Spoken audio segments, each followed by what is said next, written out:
explain why 7 into 11 into 13 plus 13 and 7 into 6 into 5 into 4 into 3 into 2 into 1 plus 5 are composite numbers. तो सबसे पहले composite number एक बार फिर से समझ लें हम. कंपोजिट नंबर क्या होते हैं? जिनके फैक्टर्स दो से ज्यादा हो. One and the number itself से ज्यादा अगर फैक्टर्स है तो दे आर कंपोजिट नंबर्स. जैसे एक सिंपल सा एग्जांपल लेते हैं हम. सपोज 12 प्राइम है कंपोजिट. 12 इज कंपोजिट नंबर क्योंकि इसको हम लिख सकते हैं प्राइम फैक्टराइजेशन अगर आप करोगे तो 2 3 6 2 12. ठीक है. तो कंपोजिट नंबर क्या होता है? That can be expressed as product of primes. और यहाँ पर हम एक और थ्योरम यूज करने वाले हैं इस क्वेश्चन में, तो वो ध्यान से सुन लीजिए. Fundamental theorem of arithmetic. According to this theorem every composite number can be expressed as product of primes. ये क्या है कंपोजिट नंबर?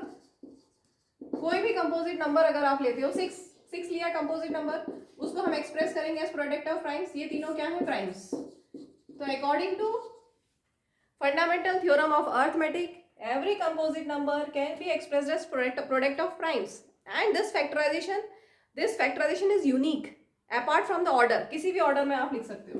2 into 2 into 3 लिख सकते हो या 3 into 2 into 2 लिख सकते हो. लेकिन अगर 12 के ये फैक्टर्स हैं तो किसी और नंबर के ये एग्जैक्टली सेम फैक्टर्स नहीं होंगे. ये फैक्टराइजेशन यूनिक है.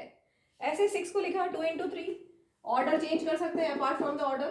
ठीक है, ऑर्डर कोई भी रखें, लेकिन ये जो फैक्टराइजेशन है ये यूनिक है. तो every composite number can be expressed as product of primes, ये लिखा हुआ है. And this factorisation is unique apart from order in which prime factors occur. किसी भी ऑर्डर में आप प्राइम फैक्टर्स लिखें, लेकिन ये जो फैक्टराइजेशन है ये यूनिक होगा. तो हमें इस क्वेश्चन में प्रूव करना है कि ये और ये कंपोजिट है.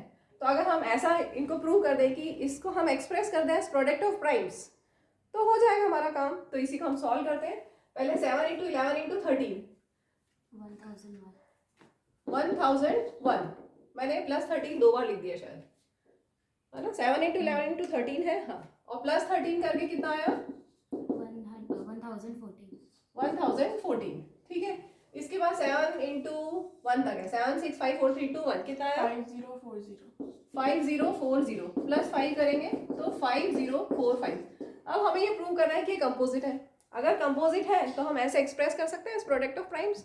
तो इनका प्राइम फैक्टराइजेशन करेंगे. 1014 का प्राइम फैक्टराइजेशन हम करते हैं. 2 5 10, 0 1 नहीं जाएगा 2 की टेबल में, तो 0 लिख के फिर 4 उतारेंगे तो 2 7 14. अब ये 3 से जा रहा है. 3 1 3, 3 6 18, 3 9 27 और 13 169. ठीक है. तो 1014 is a composite number because we have expressed this as product of primes. ठीक है. हमें यही प्रूव करना है ना कि ये नंबर कंपोजिट है. ठीक है. तो ये हम यहाँ चलो पहले दूसरा भी प्राइम फैक्टराइजेशन कर लें. 5045 का 5 1 5, 5 9 45. इसके बाद किसी से नहीं जाएगा. तो आप करके देखिए ना, कोई प्राइम नंबर नहीं मिलेगा. यही प्राइम है क्योंकि 1009 ही प्राइम है. 11 7 13 17 19 23 करके देखना, किसी से भी नहीं मिलेगा. ये खुद ही, क्योंकि ये खुद ही प्राइम है. ठीक है. तो यहाँ पर हमने दे दिया,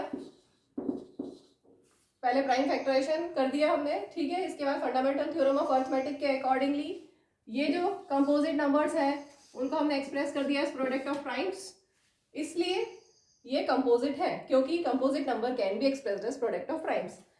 तो since 1014 and 5045 can be expressed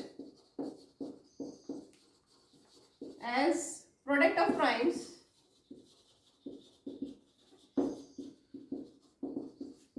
so they are composite numbers. या हम बोल सकते हैं 7 into 11 into 13 plus 13 and 7 into 6 into 5 into 4 into 3 into 2 into 1 plus 5 are composite numbers.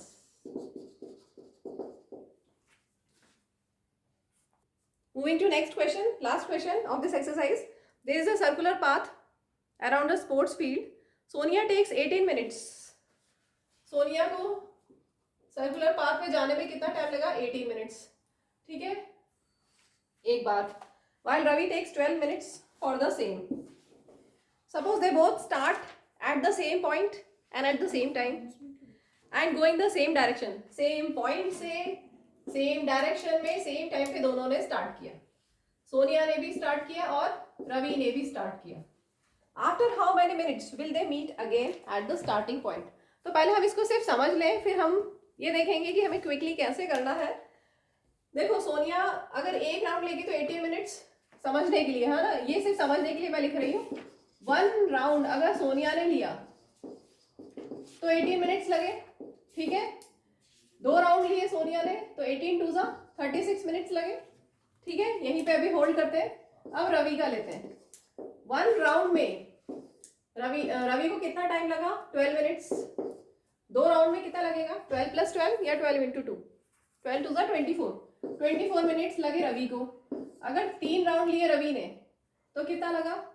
12 into 3 या 12 प्लस 12 प्लस 12, 12 3 36, ठीक है. तो 36 मिनट्स रवि को लगे 3 राउंड में. 3 राउंड जब पूरे किए रवि ने तो उसको 3 राउंड पूरे करने में 36 मिनट्स लगे और सोनिया को 2 राउंड पूरे करने में 36 मिनट्स लगे. तो यहाँ पर क्वेश्चन में पूछा है कि they will meet again in कितने टाइम, तो हमें यहाँ पे मिल गया आंसर 36 मिनट्स, ठीक है. तो ये तो हमने लॉजिक से कर लिया. अब एग्जाम पॉइंट ऑफ व्यू से क्या करोगे? जब भी कोई इवेंट रिपीट हो, वो पूछा है कि इवेंट कितने टाइम में रिपीट होगा, ऐसे केस में हम क्या करेंगे? बस एलसीएम ले लो. एलसीएम 18 और 12 का, ठीक है. तो इनका हम एलसीएम ले लेते हैं. 18 और 12 का एलसीएम. 2 से दोनों जा रहे हैं, 2 9 से 18, 2 6 12, फिर 3 से दोनों जा रहे हैं, 3 3 9, 3 2 6, देन 3 1 3, देन 2 1 2. 2 इंटू 2 स्क्वायर और 3 स्क्वायर है. 2 स्क्वायर इज 4, 3 स्क्वायर इज 9, 9 4 36, तो 36 मिनट्स लगे, ठीक है. क्लियर?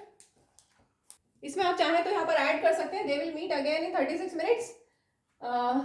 इसमें सोनिया ने कितने राउंड लिए? Sonia takes 2 rounds and Ravi takes 3 rounds. अब ये हमारा पूरा कंप्लीट है.